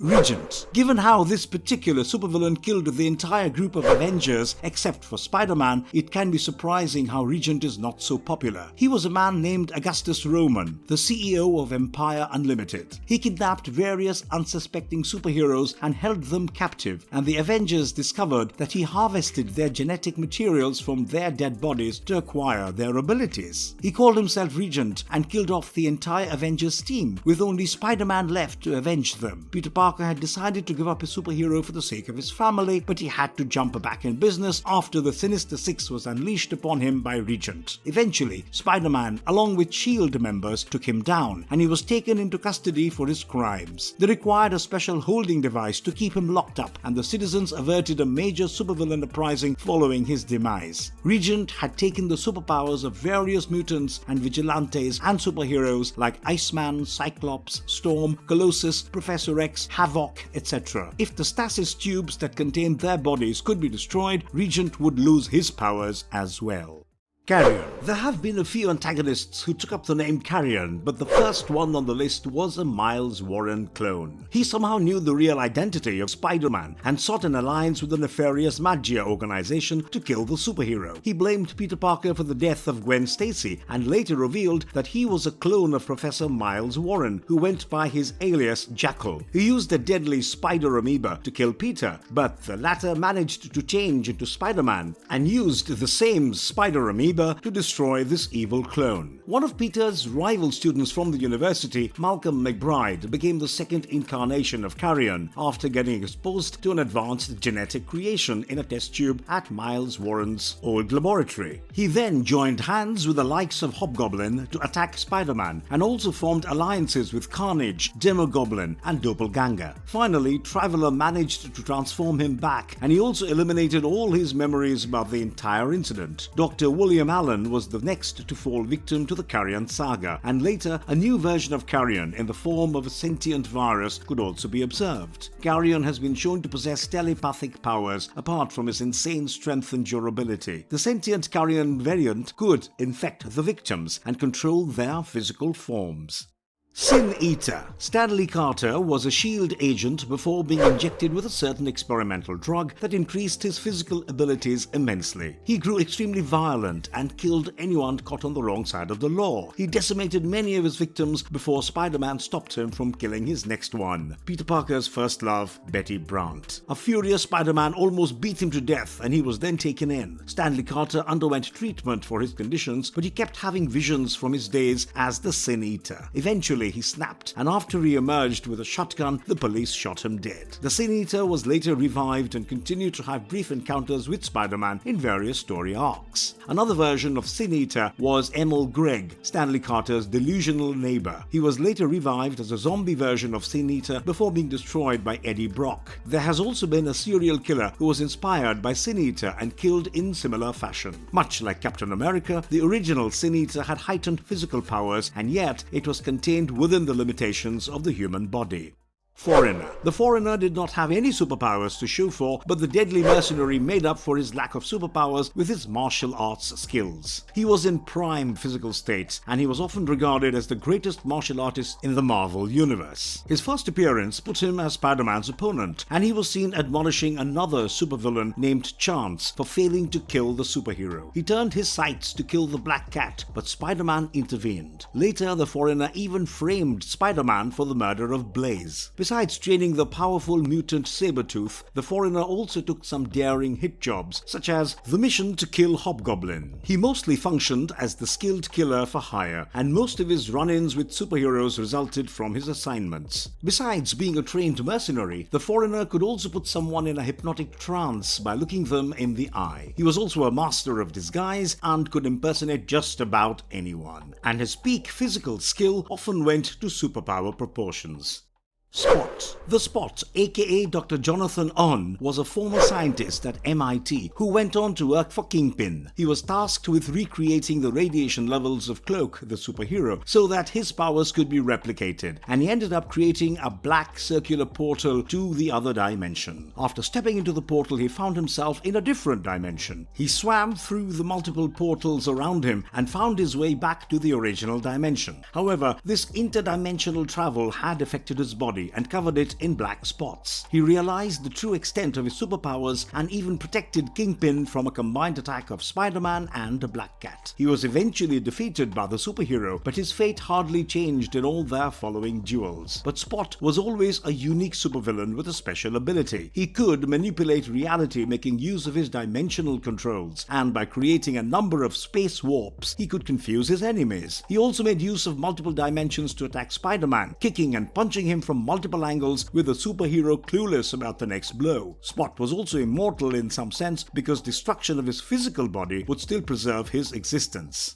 Answer. Aaron Nicholson was known by his fellow criminals by the name Answer because he seemed to have an answer to the trickiest of situations. He worked for Hydra, and while being an experimental guinea pig for Richard Fisk's research, he ended up developing superpowers such as enhanced physical strength or the power of flight. However, he soon realized that his powers were not constant, and he could develop one temporarily depending on the need of the situation. After he was sent by Kingpin to attack Spider-Man, he seemed to be far less superior to the superhero. But observing his attacks, Answer kept getting better and developed counterattacks in quick time. The course of the fight changed, and Spider-Man was pinned down before Black Cat came to his rescue. He was one of the rare supervillains who overpowered Spider-Man in a direct conflict, and his unique superpowers made him equipped enough to fight the greatest of threats. He had an extensive storyline in the comics, and his tragic relationship with Ruby Thursday is one of the memorable ones to check out. Demogoblin. We have already spoken about the terrors of Hobgoblin, and now is the turn to learn about the root cause. Demogoblin was a dangerous demonic entity that inhabited the Limbo Realm. When Jason asked Anastir, the demonic entity from Otherplace, for powers in return for his soul, the essence of Demogoblin was fused with Hobgoblin. This helped Hobgoblin infect Moon Knight with a deadly demonic virus, and also helped in his fights against the Host Rider and John Blaze. Once Hobgoblin realized that he was better off without a demonic possession, Demogoblin was released as a darker version of Hobgoblin. He killed just about anyone who was a sinner by Demogoblin standards, and this included superheroes as well. Demogoblin was defeated by Spider-Man while he combined with Hobgoblin, but eventually the demonic entity was always a fair match for the superhero. His incredible powers included a magical mind-controlling ability apart from other supernatural powers. The Demogoblin could also summon demons from hell to do his bidding, and the shapeshifter had some serious combat skills as well.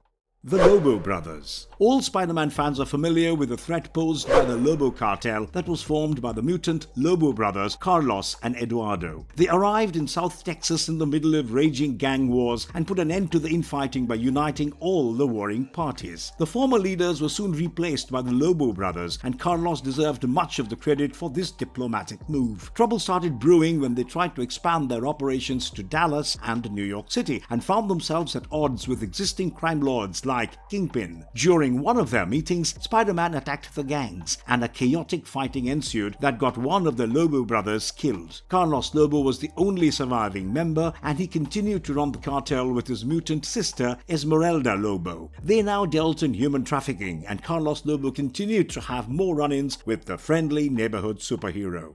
White Rabbit. Lorena Dodson was born in a wealthy family, but even after being surrounded by wealth, she continued to aspire for more. Her life was mundane, and she found all her entertainment from the children's novel Alice in Wonderland. She was married off to a much older man, and she resented him so much that she finally killed him, making it look like an accident. She then inherited all his wealth and became the White Rabbit, a sinister criminal with a bunny-like costume. She worked out a proper gang, and their criminal activities were finally interrupted by Spider-Man. She tried to form an alliance with the Walrus, a sworn enemy of Spider-Man, but Spider-Man still overpowered them. She also had encounters with the heroic Frogman on multiple occasions. White Rabbit had no apparent superpowers, but she had the gift of knowledge and carried around an umbrella that could shoot sharp explosive carrots. She also developed genetically altered killer bunnies, which she used to attack her enemies.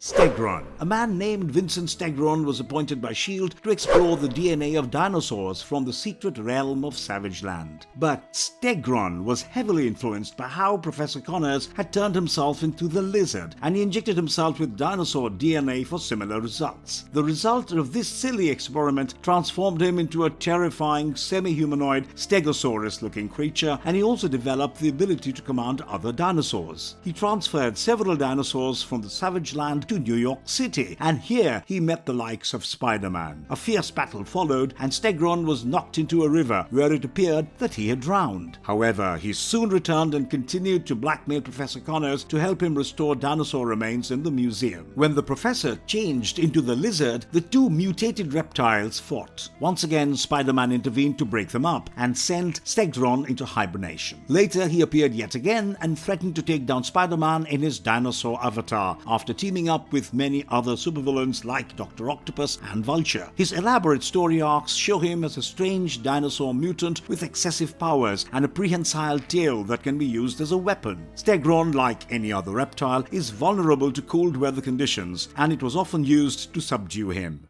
Black Abbot. The Dakoth Kuru was an ancient sect that used their teachings to unleash the full potential of the human mind, and the Black Abbot used to be a monk of this sect. He grew extremely powerful and also intended to use his powers for dominance. Black Abbot had such insane powers that he could control everyone else and took control of the entire Brotherhood. One of his apostles posed as Black Abbot for decoy purposes, but Spider-Man and the Human Torch made quick work of him. Eventually, they got the actual Black Abbot, and Spider-Man managed to defeat him with the help of Thor. He was later resurrected by the power of Dormammu to destroy the Punisher, but he did not fight Spider-Man in this state. Apart from his incredible mind control abilities, Black Abbot could also fire powerful psychic blasts and energy projections from his hands that would reduce his enemy to ashes.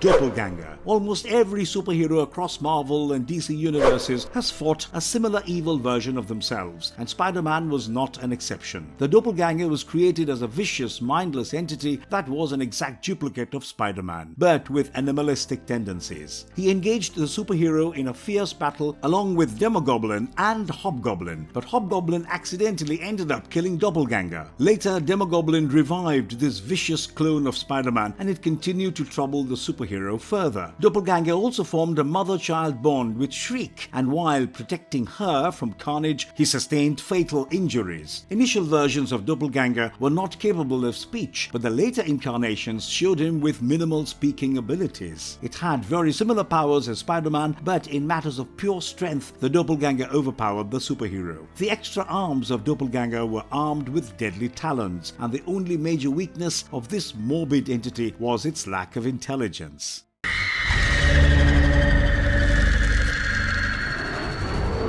Shriek. We just told you about Doppelganger associating with Shriek as a motherly figure. Well, Shriek in reality did not exactly give away motherly vibes. She was a maniacal killer with a strange superpower. Shriek could manipulate sound in various ways and also use it to destroy her enemies. She was also capable of using hypersonic sound to induce emotions in those around her, and Shriek also showed signs of psionic abilities and levitation. Since she could read the dark side of someone's personality, she could manipulate the individual accordingly. She grew up with an abusive mother who drove her to drugs, and ultimately she turned into a drug dealer herself. After being shot by a police officer, she first discovered her mutant abilities, and she teamed up with Carnage briefly as they went on a killing spree. She also manipulated the minds of the citizens to turn them against one another, and eventually it all came down to a final showdown with the protector of the city, Spider-Man. She later blamed the web-slinger for her condition, and their enmity has some memorable moments in their numerous comic book stories.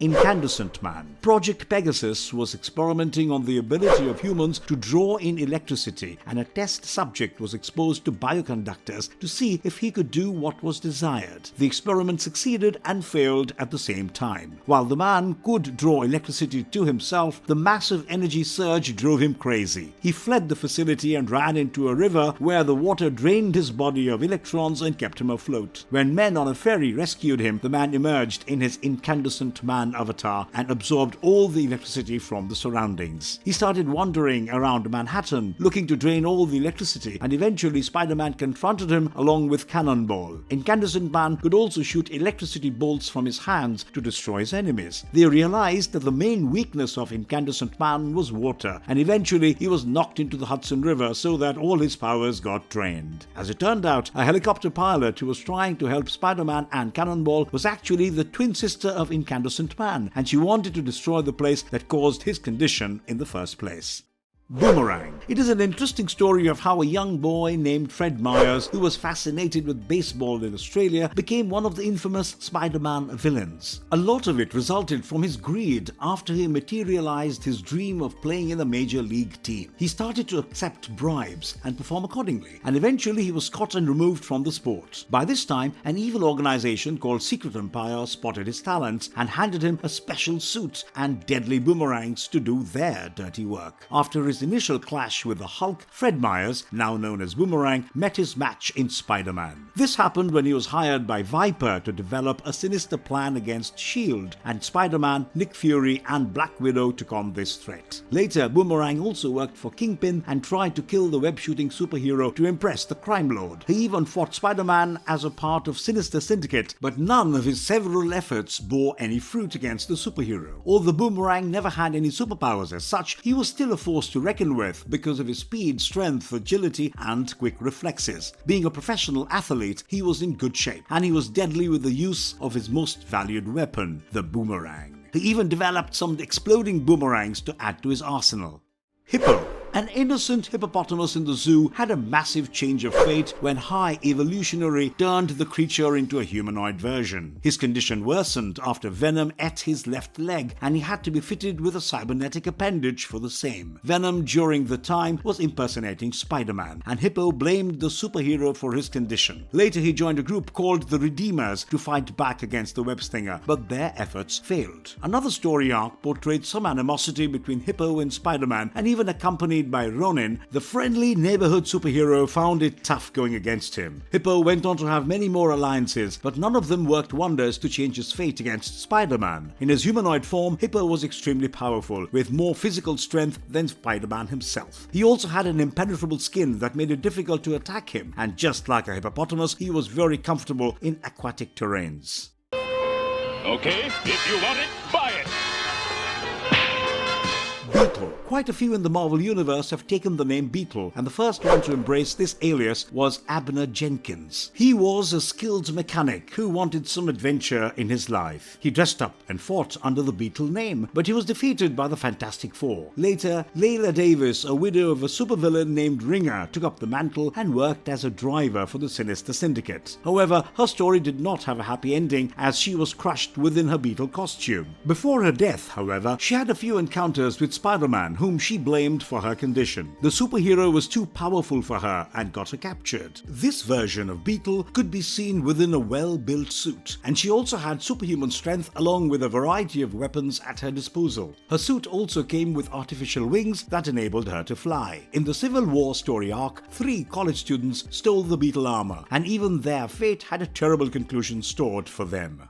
Speed Demon. Speed Demon was initially introduced as Whizzer, who was a part of the Squadron Sinister organization. This team was built by Grandmaster, the cosmic entity, to fight the Avengers, and Whizzer is defeated along with the others. Later, after dissociating himself with the Squadron Sinister, Whizzer takes up the name Speed Demon. This incarnation of Whizzer clashed with Spider-Man on a few occasions, and as Speed Demon made his countless attempts to get the superhero killed. Much of the powers that Speed Demon possessed were courtesy of the Grandmaster. He had enhanced strength and super speed, and he could run around in circles at incredible speeds to create a cyclone. His amazing speed also helped him run across water surfaces or run up walls when required, and he could execute complex maneuvers even in his high-speed movements. Jack-O-Lantern. The first supervillain to embrace the identity of Jack-O-Lantern was Jason Macendale, who was a trained mercenary. He was initially under the wings of the CIA, but later his violent nature got him expelled. He became a mercenary and adopted the title Jack-O-Lantern. He was defeated by Spider-Man during their first encounter, but an even more embarrassing defeat came later when even a drunk Spider-Man ended up knocking him out. Jason tried to steal the Goblin formula to enhance his powers, but the plan did not work out. Later, Jason was empowered by the demon Nastir, and with his demonic powers, he almost killed Spider-Man before Mary Jane came to his rescue. Since then, Jack-O-Lantern used his newfound powers as a mercenary and became one of the best in his job. In another story arc, he was possessed by Demogoblin, and later, after he had expelled the demonic entity, he teamed up with Spider-Man briefly to fight Doppelganger and Demogoblin. After Jason Macendale, Stephen Mark Levins picked up the mantle, and he fought superheroes like Captain America and Spider-Man. A few others also took up the Jack-O-Lantern identity, but for us, the most memorable one will always be Jason Macendale. Ringer. Anthony Davis, who fought as Ringer, was no more than a minor nuisance for Spider-Man. But this villain did have an amusing backstory. He started off as an engineer for NASA, but he was extremely jealous of Kyle Richmond and his wealth. Tinkerer helped him develop a special battlesuit, and Davis took the name Ringer and tried to rob Kyle Richmond's building. He failed miserably, and Richmond came as Nighthawk 2 to knock down a few of his teeth. After being arrested and getting his teeth repaired, Ringer was made to fight Spider-Man by the Beetle. The web-slinger broke his repaired teeth one more time, and he was caught by the long arms of the law yet again. Eventually, he was killed by Scourge, a deadly vigilante who slaughtered criminals for fun. Keith Craft used the Ringer battlesuit later on, but he was no more successful than his predecessor. The armor was quite strong, and the original Ringer actually used various devices placed on his wrists to weaponize the suit. Anthony Davis's version of the Ringer could also shoot powerful energy blasts from his wrists, much like Iron Man, but even these gimmicks were not enough to pose a threat to the major superheroes. Swarm. Swarm will certainly rank among the creepier Spider-Man villains, even though he wasn't the most threatening. He was initially a man named Fritz von Meyer, who was born in Germany and served as one of Hitler's best scientists. He moved to South America after the Second World War to avoid capture and took up a career in beekeeping. He encountered a swarm of mutated bees, and his efforts to enslave the intelligent bees went wrong when the swarm devoured his entire body. Only his skeletal remains were left, and exposure to these special mutant creatures allowed his consciousness to be absorbed among the bees. The swarm surrounded his skeletal remains and his consciousness could now command the bees to do his bidding. Spider-Man managed to successfully defeat him during a face-off by dousing his costume in a special insecticide. Even though Swarm lost the skeletal structure during this battle, he came back yet again after teaming up with powerful villains like Craven the Hunter. In one of the story arcs, Swarm attacked Mary Jane, who destroyed the bees using water. Even thousands of bees powered by human intelligence were not a really serious problem for the superheroes that Swarm encountered. It was still a unique antagonist nevertheless. Supercharger.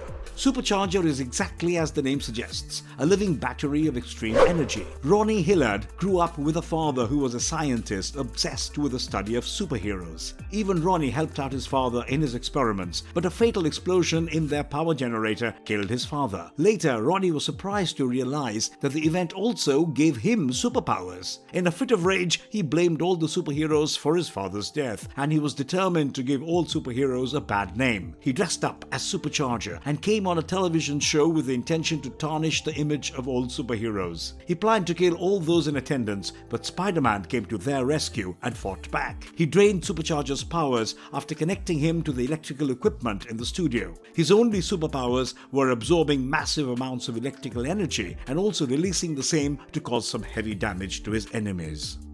Vermin. Edward Whelan grew up under an abusive father and became a genetic scientist. During one of his experiments, he was exposed to certain chemicals that caused his skin to become pink, and he mutated and transformed into a cannibalistic humanoid rat. He fought Captain America, but the latter captured Vermin and turned him over to S.H.I.E.L.D. They failed to keep him locked up, and Spider-Man and Captain America had to fight him one more time. Even Craven the Hunter, disguised as Spider-Man, ended up defeating Vermin just to prove that he was just as capable as the superhero. Finally, the real Spider-Man got him captured yet again, and he was even kept in an asylum briefly. One of his most severe story arcs shows Vermin clones attacking Spider-Man lethally. The web-slinger was about to be slaughtered before Craven the Hunter saved his life and helped him deal with the threat. As Vermin, Edward showed acute sensory abilities besides his brute strength. He could turn back to his human form at will, and he also had the power to control all rats and stray dogs within a certain radius. His animalistic ferocity made him a deadly opponent, and Spider-Man learned this the hard way when he encountered a horde of Vermin clones. Spider-Side. We have already brought you the tales of Doppelganger, and now is the time for yet another iconic Spider-Man clone used to fight the superhero. After he first came out from Jackal's pods, he actually believed himself to be Peter Parker. He even tried to prove to Mary Jane that he was the real version of the web-slinger. However, the moment the real Peter Parker came near him, Jackal's programming kicked in and he shapeshifted into a monstrous form. Kane Parker, Jackal's first attempt at cloning Spider-Man, saved the day by throwing a propane truck at Spider-Side, seemingly destroying him. He was later revived, but Spider-Side never really troubled Spider-Man in direct conflict. As a clone, he possessed the same powers as a superhero, and the special program turned him into an animalistic and violent creature around Spider-Man with the sole purpose of killing him. Proto-Goblin. Proto-Goblin was the unfortunate fate of Nels van Adder, who worked as Norman Osborn's assistant before he finally devised the Goblin formula. During the test phase, Adder allowed himself to be tested upon and turned into a horribly mutated red creature. He was then roaming around the gates of the facility, and the cops arrived on the scene looking for a serial killer. When they questioned him, he attacked them and ran into the facility. Eventually, he was thrown into a river when he tried to attack Norman Osborn, and that was the last we heard of him. The Amazing Spider-Man live-action movie featuring Andrew Garfield as the titular superhero apparently had plans to include Proto-Goblin in the narrative. They eventually decided to abandon the inclusion because Proto-Goblin would just add a tragic element to the plot and nothing substantial to the story. Coldheart. Superheroes couldn't be above the law, and Coldheart, aka Kateri Deseronto, believed in punishing the ones responsible for causing severe damage to humanity. Her own son was killed when one of the superheroes was fighting a supervillain, and she believed that all superheroes were morally wrong. She took up the name Coldheart, and soon she had a memorable run-in with Spider-Man while he was fighting Hobgoblin. She intervened and froze Spider-Man's webline, causing him to crash. It allowed Hobgoblin the chance to escape, and Spider-Man quickly landed a few powerful blows to knock out Coldheart. Shortly thereafter, the Webhead managed to save Hobgoblin's son, but Coldheart was back and froze him so much that he couldn't move a muscle. She was about to finish off Spider-Man for good, but Hobgoblin's son, Jay, who had just been rescued, pleaded with her to spare his life. She was touched by the young boy's requests, as it probably reminded her of her own son, and she set out to pursue Hobgoblin instead. Coldheart was not just a super-skilled martial artist, she also possessed the power of cryonic swords that could freeze objects instantly. Delilah was among one of the many skilled assassins in the Marvel Universe. She ran into Spider-Man during one of her assassination attempts, which was thwarted by the friendly neighborhood superhero. After being denied her prize, she planned with Rose aka Jacob Conover to get rid of Spider-Man for good. They empowered Electro in a new avatar and pitted him against the web slinger. The plan backfired after Electro failed, but the duo still did not give up. They got hold of Dr. Octopus's corpse and restored life in the dead body. However, while this new version of Dr. Octopus kept Spider-Man busy, Delilah's attempts to ambush him failed after Black Tarantula broke her neck. Delilah displayed a few basic superpowers such as an increased strength, stamina, and an impressive healing factor. She was also a skilled fighter, which made her job of an assassin a lot easier.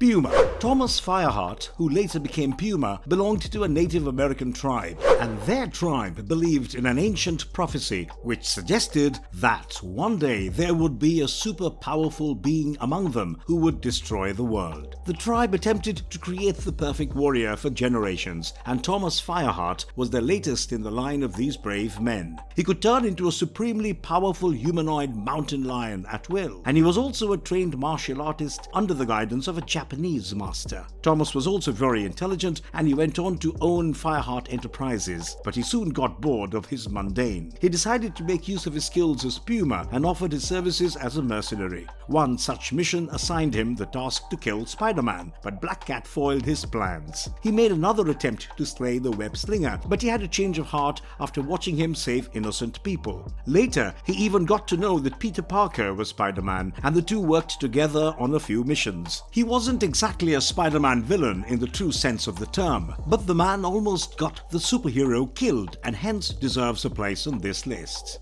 Cardiac, aka Elias Wortham, was more of an anti-hero who was driven to become a violent vigilante after the tragic death of his brother Joshua. He blamed corporate greed for his loss, and he went through certain physical changes to make himself strong enough to challenge the wrongdoers. He replaced his heart with a beta particle reactor, and the incredible energy surge allowed him super speed, strength, and quick reflexes. He could also channel all that energy through his fists, and some of his missions brought him in conflict with Spider-Man. He was busy raiding a company owned by Justin Hammer when Spider-Man first apprehended him, but Cardiac defeated Rhino and Sticks and Stone and managed to escape. He returned later, and when Spider-Man interrupted him while he was targeting a shipment of drugs, he taught the superhero a humbling lesson by defeating him. However, his real enemy was not Spider-Man, and he reminded the web-slinger not to misdirect his efforts.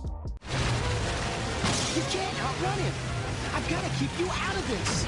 Rocket Tracer. Desperate times create many supervillains who are forced into a life of crime. Something similar happened with Robert Farrell, who couldn't pursue his education after his mother fell sick. He had 6 brothers and sisters to care for, and he chose to use a super-powered skateboard and a special costume fitted with weapons to start a life as a burglar. After he was defeated by Spider-Man during one of his first robbery attempts, he went to Tinkerer to enhance his skateboard. That did not change his luck too much, and all his encounters with Spider-Man resulted in heavy defeats. This misguided young fellow later joined hands with Spider-Man for a few of his missions, and Rocket Racer redeemed some of his misdeeds with some good work. Cash Register Thief. You could call him the most insignificant Spider-Man villain, and also the most important one. This is because this minor character indirectly shaped the origin story of the superhero. He was a small-time thug operating with his firearm to target small businesses in New York City. In the 2012 movie, The Amazing Spider-Man, he can be seen trying to run away after stealing money from a store clerk. Peter Parker was present there, but he refused to help because the owner of the store was greedy, and eventually the thief ran into Peter's uncle Ben Parker. When he tried to stop the thief, the man panicked and shot Uncle Ben in the chest before running away. Peter had to witness the traumatic sight and he was furious at himself. This inspired him to take up a life of crime, and Spider-Man, as we know him, originated.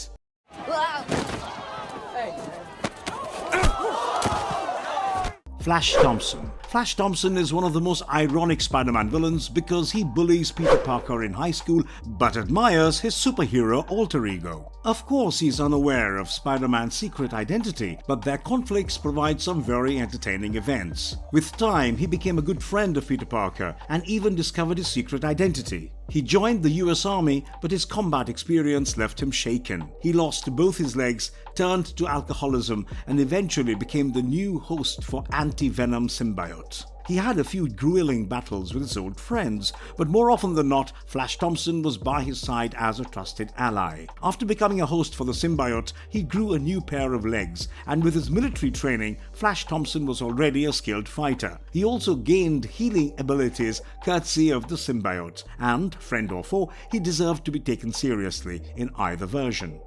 J. Jonah Jameson. The hard-hitting editor-in-chief of the Daily Bugle often proved that the pen was mightier than the sword. He did not shy away from his daring news reports and frequently carried out smear campaigns against Spider-Man. He was a firm believer in the traditional law enforcement agencies and saw the superhero as a nuisance who simply disturbed the existing balance. In an ironic twist, he employed Peter Parker as the photojournalist to take Spider-Man's photos, and he was completely in the dark about Spider-Man working right in front of his eyes. Various versions of the editor portray him differently, but his general animosity towards the superhero remains unchanged.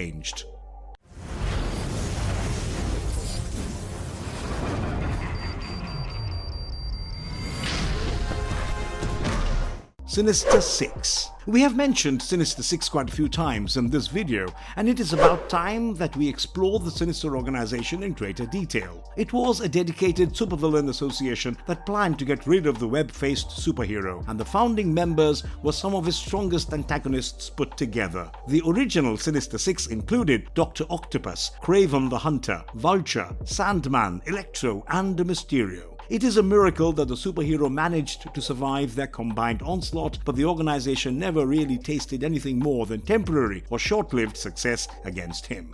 Enforcers. Only the hardcore Spider-Man fans will probably remember the Enforcers for being one of his first enemies ever encountered. The original members included Fancy Dan, Ox, and Montana, and they all worked for the crime boss Big Man. Together they fought against Spider-Man, but without much luck. Even teaming up with superior supervillains like Green Goblin and Sandman did not change their fortunes. Spider-Man Revenge Squad. The name of this organization is pretty self-explanatory, isn't it? Spider-Man Revenge Squad comprised some of the rather unconventional Spider-Man villains such as Kangaroo, Spot, Gibbon, and Grizzly. They were all individually destroyed by the superhero, and now they wanted to stand a chance against him by uniting their powers. Unfortunately for them, they continued to be battered by Spider-Man, and some of the members completely gave up a life of crime after their multiple thrashing at the hands of the superhero.